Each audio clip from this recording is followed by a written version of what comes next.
From Chapel Hill, WUNC-TV, in cooperation with the Extension Division of the University of North Carolina, presents Introduction to New Testament Literature, a course offered for 3 semester hours college credit. The instructor of the series, Dr. Bernard Boyd, is chairman of the Department of Religion at the University of North Carolina. And now, here is Dr. Boyd. Good evening. I believe I'm going to begin our little lecture this evening by making you a promise. I know now quite well that last time I spoke much too rapidly and perhaps on occasions with too much zeal, because driving home from the studio I was completely wearied, and it occurred to me that you were doubtless about as tired as I was. There seemed so much that had to be said, and I wanted, if possible, to catch up with where we belong in the course, and maybe that's one way I can excuse it. But we'll try to take it a bit more casually this evening. 1 or 2 preliminary remarks. I do not believe I have yet gotten around to saying a word of thanks to the many of you who have been writing letters, so many of them indicating approval of the way we're trying to run the course. Some of you disagree with my point of view, and that, of course, is quite okay. The thing that really impresses me is that every single letter that I have received has been a kind one, and that means a great deal to me. Mr. Berry told me that several of you spoke to him about that assignment that you have coming up soon and wanted a little bit of further explanation as to what I had in mind. It has to do, you remember, with a comparative study of the 3 different accounts which Luke gives us of Paul's famous conversion. And those accounts, you will recall, are in chapter 9 and in 22 and in 26. Now, this is what I have in mind. I think, suppose this is your sheet of paper.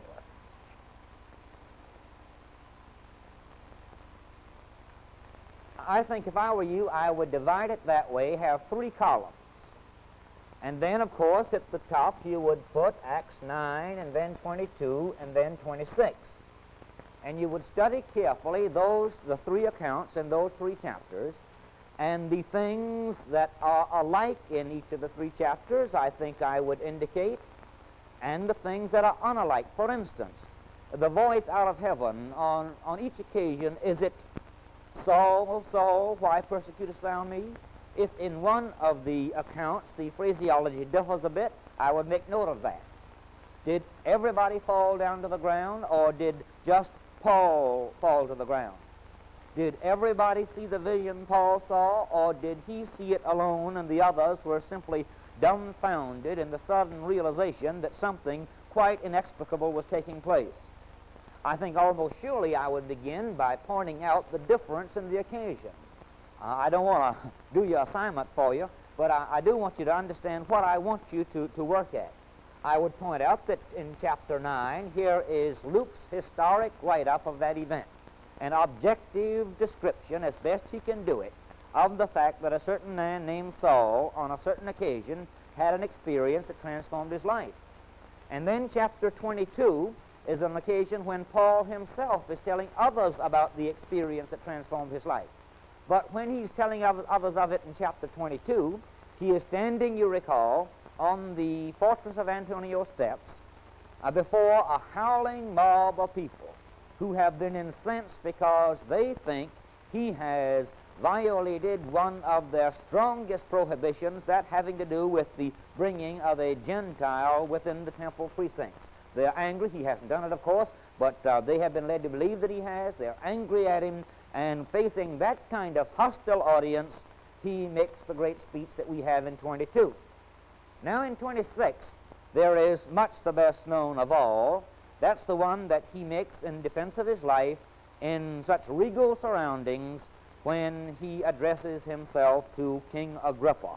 Those 3 accounts, and I want you to experience the business of comparing 3 different accounts within one particular document of one particular event. Now, mind you, you're not to be disturbed by any differences that you may find.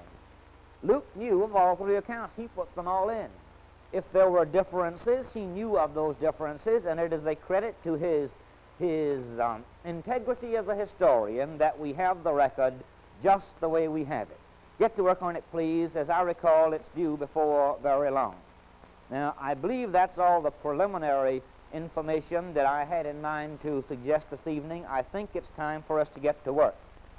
We finished last time by first having outlined the book, suggesting that now we are beginning to look at the document itself, and suggesting that the thing that really gets it going is Luke's conviction that a group of people were joined together, bound in close allegiance because of a common surety that there was a resurrection fact.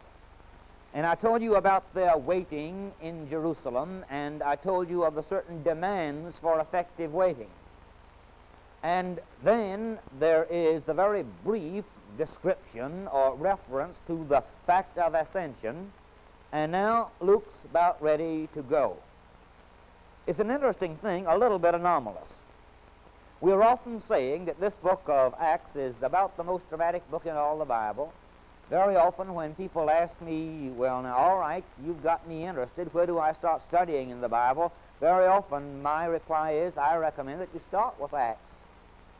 Read that book, find out the history of this, the origins of this thing, which is still a rather significant force in our present culture. Get excited about that. Then study the gospel narratives of the personality responsible for all of it, and so on. And we're always talking about the intensely dramatic book of Acts. Well, it is. But Luke has a certain problem. He wants to tell Theophilus certain bits of information. Above all, he wants to tell Theophilus that this church is a going enterprise and that nothing can possibly stop it. But in order to do it effectively, Luke feels, and we certainly agree that he was wise, Luke feels that there is certain information of a fundamental and basic nature that a Theophilus or any other reader ought to have before he can really begin the dramatic delineation of the early history of the church. And so it's his job to get it all said before he can really get going. And that's why the first section of Acts is, in a very real sense, less impressive, less dramatic, less exciting than the rest. Now, when we have made our way to 8:3, let us say, if we're using, for convenience sake, that little outline I gave you last time, based upon the 8th verse of the first chapter, when we have gotten through 8:3 and get to 8:4, that's when, well, as the fellows would say, that's when the book gets into high gear. It gets going. But until that time, Luke is concerned with furnishing us bits of information, often apparently not related essentially one to the other, with no especial concern to chronology, but information we've got to have in order for us adequately to interpret the series of exciting events which he will get to when he has finished 7 of his chapters. The job that faces him right at the start, just as soon as in chapter 1 he is presented the historical background, is, of course, trying to decide how he's going to tell about the onrush of the Spirit in this experience that's called Pentecost that got the church going. That's going to be a job.